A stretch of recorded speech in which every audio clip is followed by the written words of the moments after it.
तो आपकी सोच है ना कि जैसे जैसे आगे बढ़ती है पीछे पीछे लोग छिटकते जाते हैं, और जनता को अगर इससे लेना देना है कि 2024 के चुनावों के बाद उसे क्या मिलेगा, तो जनता को ये भी इसी से पता चलेगा कि 10 साल में उसे क्या मिला। तो इस मायने में जो ब्लैक पेपर है वो बहुत महत्वपूर्ण है।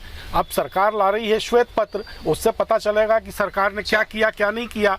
सरकार बता रही है कि यूपीए के राज में ये हुआ, विपक्ष बता रहा है कि पिछले 10 वर्षों में क्या क्या हुआ। आप देख नहीं रहे, मोरवी में आप विकास की बात कर रहे हैं, मोरवी में पुल गिरा। अभी आपने वो प्रगति मैदान की टनल के बारे में रिपोर्ट पढ़ी कि नहीं पढ़ी? आपने ये पढ़ा कि नहीं पढ़ा कि कैसे ईडी की जो फाइल्स हैं वो बीजेपी के नेताओं के घरों से मिली हैं? ये नहीं पढ़ा आपने।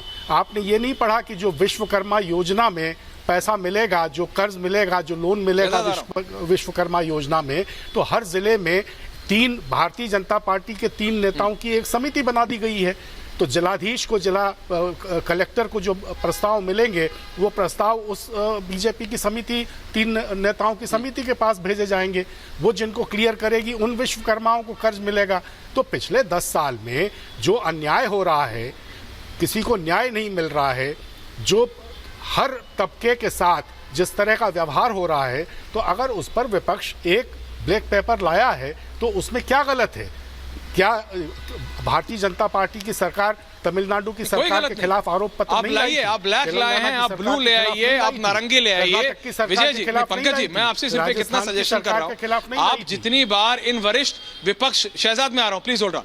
नहीं, पंकज जी, आप जितना फ्रीक्वेंटली इन बड़े विपक्ष के नेताओं से मिलते हैं, it's a request from a junior journalist like me to a senior one like you sir, उतना जरा आम जनता से भी मिल लीजिए सर।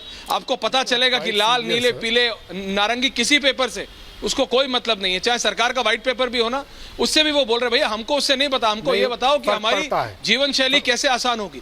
विजय त्रिवेदी जी, अगर इतना ही गलत हो रहा है पिछले 10 साल में, तो फिर भी मोदी सरकार मेजॉरिटी ऑफ इलेक्शंस में कैसे विपक्ष को हरा पाती है? ये तो बात विपक्ष की सही नहीं बैठती ना। पंकज जी की कम से कम तो सही नहीं बैठती, going by facts. Vijay ji, black है ना वाइट है, वो ग्रे एरिया है, वहां पर सब कुछ ग्रे है। फाइन। और पॉलिटिक्स हिंदुस्तान की परसेप्शन से चलती है। क्या आप परसेप्शन बना विपक्ष ने या कांग्रेस ने जो ब्लैक पेपर लेकर आया, मैं समझता हूँ कि वो यदि एक अपना वाइट पेपर लाती या एक प्रॉमिसिंग पेपर लेकर आती है। Vijay ji, I'll come back to you. Vijay ji, I'll come back to you. कुछ टेक्निकल एरर है, लेकिन शहजाद, पंकज जी की ये बात मैं मानने को इसलिए तैयार नहीं। संजीव भाई, मैं आ रहा हूं आपके पास, लेकिन शहजाद, अगर विपक्ष ये कह रहा है कि सब कुछ गलत है, तो फिर कैसे नरेंद्र मोदी हर इलेक्शन जीतते जा रहे हैं? और आप बीच में काउंटर भी करना चाह रहे थे संजीव जी को। Shahzad, over to you. पहले इन्होंने कहा कि ईडी का काम है मनी लॉन्ड्रिंग। ईडी का काम मनी लॉन्ड्रिंग नहीं, ईडी का काम है जो मनी को लॉन्डर करते उनको पकड़ना, और बिल्कुल सही पकड़ रहे हो। और केवल मैं नहीं कह रहा हूं, ये देखिए, ये सुप्रिया श्रीनेत ने कहा है, सुनिए क्या कहती है वो कहती है ये शिक्षा का मामला नहीं है, शराब की बात हो रही है, शिक्षा पर छुपने। तो सुप्रिया श्रीनेत स्वयं कह रही है कि शराब घोटाले में अरविंद केजरीवाल लिप्त है। अब बताइए कि गलत है या सही है वो। और उसके अलावा मैं आपको बता दूं, आपने कहा कि ईडी का काम है कि टेररिस्ट फंडिंग को जो है उसको कंट्रोल करना। तो मान्यवर बताइए, छत्तीसगढ़ में जहां पर शायद आप इंचार्ज भी थे, वहां की प्रेस कॉन्फ्रेंस करके आम आदमी पार्टी ने कहा था भूपेश बघेल को ईडी ने गिरफ्तार करना चाहिए। बिल्कुल सही इंटेरोगेशन हो रहा है। चलिए छोड़ देते हैं इस विषय को भी। आज सवाल है, देखिए, ये कहते हैं कि लोकतंत्र को बचाने की लड़ाई है। खैरा जी की गिरफ्तारी लोकतंत्र के साथ थी या लोकतंत्र के खिलाफ थी, वो जरा एक बार बता दीजिए। पंकज शर्मा जी कहते हैं कि खैरा की गिरफ्तारी बिल्कुल गलत थी, और आम आदमी पार्टी कहती है कि बिल्कुल सही थी। उसके बाद कहते हैं हमने दिल्ली मॉडल दिया। अरे दिल्ली मॉडल क्या है?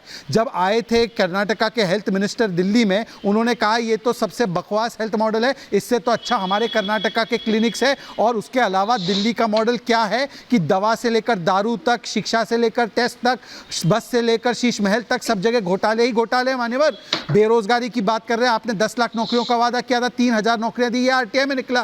तो आप मान लीजिए कि आपका मॉडल है क्या? मॉडल केवल ये है कि डकैती और बकैती, डकैती भी करना है, चाहे शराब हो, चाहे शिक्षा हो, और बकैती भी करना है। अच्छा, बकैती भी इस लेवल की कि ये कहते थे 800 करोड़ रुपए हमने बीजेपी ने रखे हुए हैं पार्टी तोड़ने वाले। ऑडियो टेप है, आज तक वो ऑडियो टेप सामने आया क्या ऐश्वर्या जी? आज तक इन्होंने बकैती के अलावा इस पर कोई सबूत प्रमाण दिया है? ये बकैती करते थे गडकरी जी के खिलाफ भी, फिर वहाँ पर माफ़ी मांगे। बकैती करते थे अरुण जेटली जी के खिलाफ भी, वहाँ पर भी माफ़ी मांगे। शीला दीक्षित को जेल में डाल देंगे, ये भी बकैती करते थे। आज तक क्या किया है? और बताइए ना, ब्लैक पेपर व्हाइट पेपर कौन कर रहा है? ये ब्लैक पेपर वो लोग ला रहे हैं जो खुद सिद्ध दोषी हैं। लालू प्रसाद यादव करप्शन में कन्विक्टेड है, आरोपी नहीं है। मतलब कि एक दोषी व्यक्ति दूसरों के तथाकथित भ्रष्टाचार पर ब्लैक पेपर ला रहा है। मतलब मैंने आज सब कुछ देख लिया।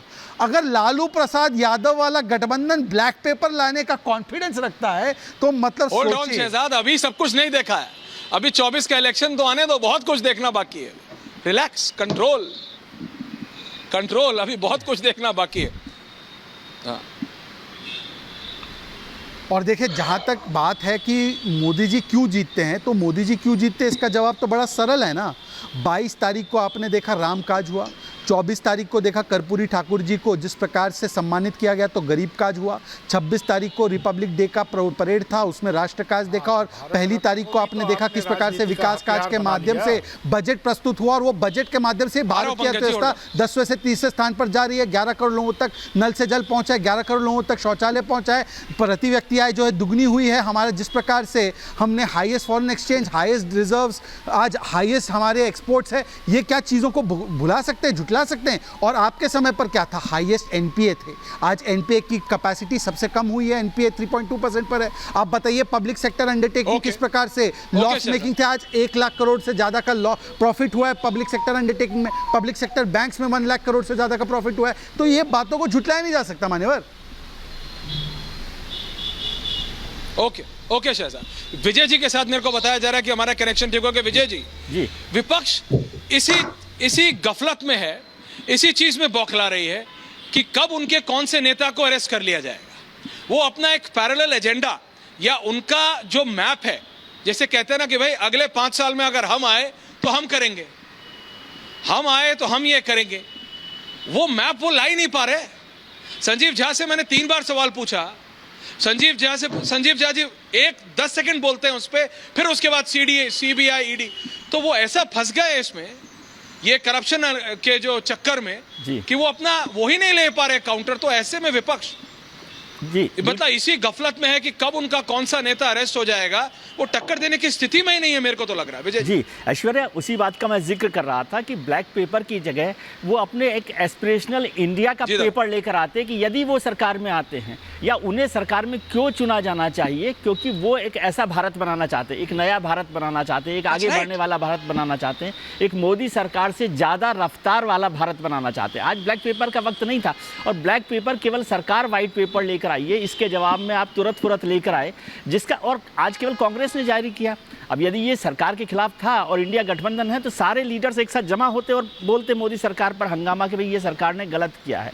लेकिन आज वोटर जब वोट डालने जा रहा हो तो उसे लगता है कि ये जो गठबंधन है वो उसे क्या देगा का मतलब कि वो भारत को कैसा बनाएगा।